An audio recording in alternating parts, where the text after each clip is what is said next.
아멘. 오늘 함께 보실 말씀은 예레미야 18장 13절부터 23절입니다. 제 성경책 1080쪽 정도에 있는 예레미야서 18장 13절로 23절 말씀 한 절씩 읽고 마지막 절은 함께 읽도록 하시겠습니다. 그러므로 여호와께서 이와 같이 말씀하시니라. 너희는 누가 이러한 일을 들었는지 여러 나라 가운데 물어보라. 처녀 이스라엘이 심히 가증한 일을 행하였도다.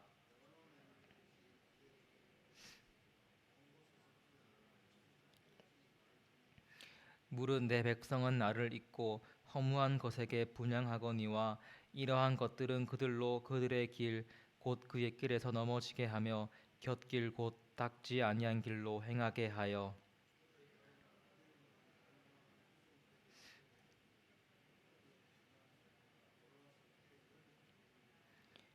내가 그들을 그들의 원수 앞에서 흩어버리기를 동풍으로 함같이 할 것이며 그들의 재난의 날에는 내가 그들에게 등을 보이고 얼굴을 보이지 아니하리라.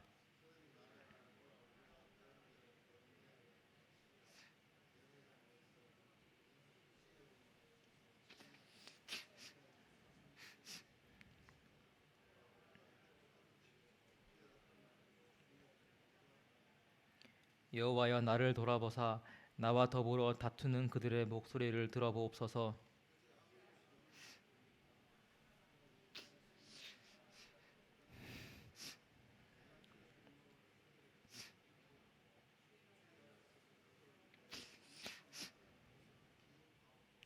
그러하온즉 그들의 자녀를 기근에 내어 주시며 그들을 칼의 세력에 넘기시며 그들의 아내들은 자녀를 잃고 과부가 되며 그 장정은 죽음을 당하며 그 청년은 전장에서 칼을 맞게 하시며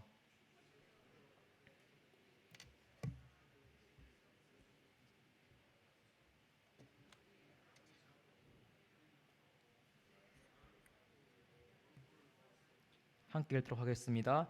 여호와여 그들이 나를 죽이려 하는 계략을 주께서 다 아시오니 그 악을 사하지 마옵시며 그들의 죄를 주의 목전에서 지우지 마시고 그들을 주 앞에 너거지게 하시되 주께서 노하시는 때에 이같이 그들에게 행하옵소서 하니라. 아멘. 오늘 본문은 하나님께서 이스라엘을 고발하는 것으로 시작됩니다. 13절 보시면 여호와께서 말씀하시되 누가 이러한 일을 들었는지 여러 나라 가운데 물어보라고 하십니다. 우리가 어떤 것을 보고 너무도 기가 막히면 누구에게 물어봐라 하지 않습니까? 지금 주님 심정이 그러신 것 같습니다. 13절 하반절 보시면 처녀는 음란 행위를 하면 안 되는데 처녀 이스라엘 지금 다른 신을 심히 가증히 섬겼고 이 때문에 주님께서 진노하십니다. 기억해야 할 것은 이런 행위는 결코 해서는 안 될 것이었습니다. 주님의 십계명 중 가장 첫 번째 명령은 나 외에 다른 신을 섬기지 말라는 것이었고 주님께서 이스라엘에게 가나안 땅을 주실 때에도 다른 신들을 점령하라고 하셨지 점령되지 말라고 하셨습니다. 14절 보시면 레바논의 눈이 어찌 들의 바위를 떠나겠으며 먼 곳에서 흘러내리는 찬물이 어찌 마르겠느냐라고 주님 질문하시는데 레바논 정상의 눈은 사계절 동안 변함이 없고 찬물은 마르지 않습니다. 이스라엘아 자연은 이렇게 변함이 없는데 왜 너희는 변하느냐? 이것이 오늘 주님의 말씀입니다.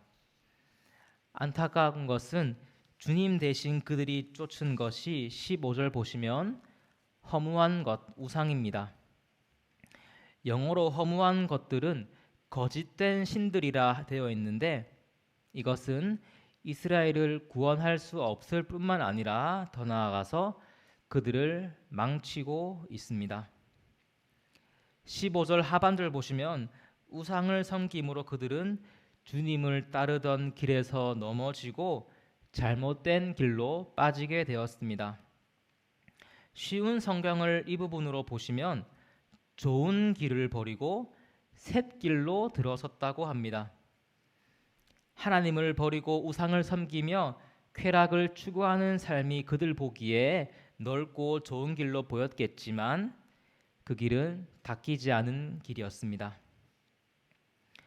운전을 하다 보면 내비게이션은 지금 이 길로 가라고 하는데 지금 이 길이 맞는데 우리 생각에 여기서 빠져서 다른 길로 가는 것이 더 좋은 것 같아서 길을 틀 때가 있는데 들어선 길이 더 안 좋은 상황과 같습니다.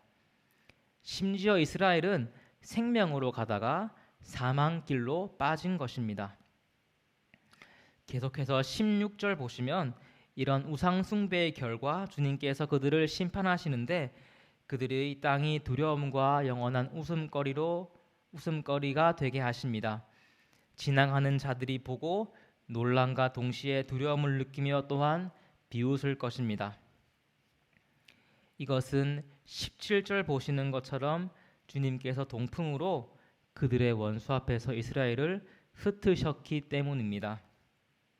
재난의 날에 그제서야 그들은 주님께 부르짖지만 하나님 등을 보이시고 얼굴을 가리실 것입니다.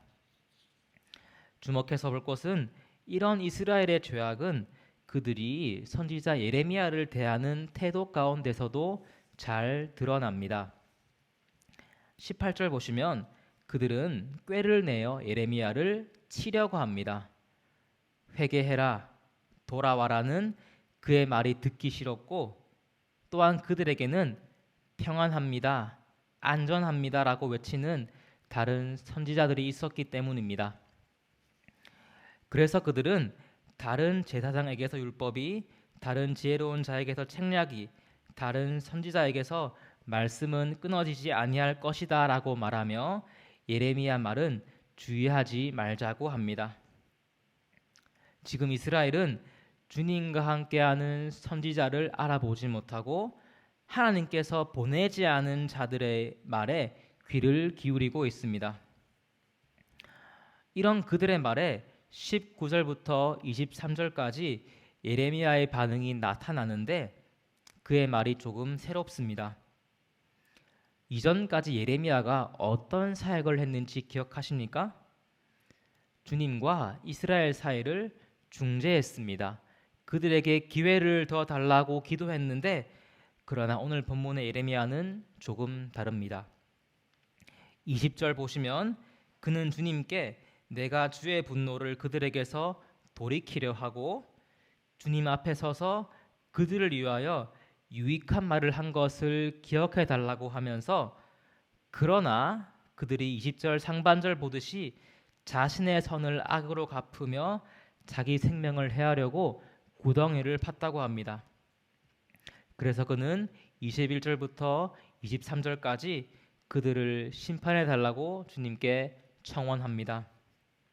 23절 보시면 악을 사하지 마시고 죄를 주의 목전에서 지우지 마시고 넘어지게 하시고 주께서 노하시는 때에 그들에게 심판을 행해 달라고 예레미야 지금 말하고 있습니다. 우리가 오해하지 말 것은 오늘 예레미야의 불평이 단순히 자신이 받은 대우에 대한 불만이 아닙니다. 주님, 내가 이렇게 선을 행했는데 그들은 나에게 악을 행했습니다. 이런 차원을 넘어서서 그들이 주님의 말씀을 거절했으니 이에 보응을 요구하고 있습니다. 성도 여러분, 우리가 여름 내내 예레미야서를 보고 있는데 어떻습니까? 지루할 정도로 이스라엘의 죄가 지적되고 있는데 그들은 끝까지 회개하지 않습니다. 그래서 예레미야는 이제 더 이상 중재를 하지 않고 주님의 심판을 받아들이고 있는 것입니다. 오늘 본문을 통해서 우리는 몇 가지를 볼 수 있는데 먼저 우리는 우리가 지금 어느 길에 서 있는지 점검해 봐야 합니다. 15절 보시면 무릇 내 백성은 나를 잊고 허무한 것에게 분향하거니와 이러한 것들은 그들로 그들의 길 곧 그의 길에서 넘어지게 하며 곁길 곧 닦지 아니한 길로 행하게 했다고 합니다. 이스라엘은 주님을 잊었고 그 대신 우상에게 절했습니다. 기억해야 할 것은 이 헛된 신들은 이스라엘을 곁길로 인도했습니다. 그 길은 사망의 길이었습니다. 성도 여러분, 그렇다면 오늘 저와 여러분은 어느 길에 서 있습니까? 그 길이 주님 함께 계신지 아니면 우상이 있는 곁길인지 우리는 돌아봐야 할 것입니다. 아마 이스라엘도 처음에는 우상을 섬길 때 그 길이 곁길인지 몰랐을 것입니다. 아, 좋아 보이네? 괜찮겠지? 이런 생각들과 행동들이 쌓이고 쌓이다 그 길로 완전히 들어섰을 것입니다. 오늘 우리도 우리가 어느 길에 서 있는지 보고 그 길에 주님이 없다면 돌이켜야 할 것입니다. 설사 우리 눈과 마음에 지금 이 길이 좋아 보일지라도 돌이킬 수 있어야 합니다. 다음으로 우리는 주님 말씀을 받되 특별히 우리 마음에 불편한 말씀도 수용할 수 있어야 합니다. 물론 주님 말씀이 항상 불편한 것은 아닙니다. 성경은 우리에게 복과 생명과 축복을 약속하십니다. 그러나 또한 기억해야 할 것은 하나님은 우리에게 회개와 변화를 요구하십니다. 죄를 지적하시기도 하고 지금 서 있는 곳에서 돌이킬 것을 명령하시기도 합니다. 그런데 이때 우리들 어떻습니까? 저는 회개의 말씀이 주어지면 때로 불편하고 불평이 나오기도 합니다. 세상 사람들은 다 아는 것이라 타협하기도 하고 주님 앞에서 저는 쓸데없는 자존심을 내세우기도 합니다. 그러나 20절 하반절 보듯이 우리를 지적하는 말들은 주 앞에서 우리를 위하여 유익한 말들인 줄 믿습니다. 이런 말씀들이 우리를 살리고 구원으로 이끌을 우리 모두 믿어야 할 것입니다. 여기 모이신 저와 여러분은 삶의 여정을 지나가시면서 주님 말씀에 귀를 기울여야 할 줄 믿습니다. 특별히 우리가 지금 서 있는 이 길이 주님 없는 샛길일 때 그것을 지적하시는 하나님 말씀에 주목해야 합니다. 때로는 마음을 어렵게 하는 말씀이 주어질지라도 우리는 순종하면서 주님 계시는 대로를 항상 걸어야 할 줄 믿습니다. 기도하시겠습니다.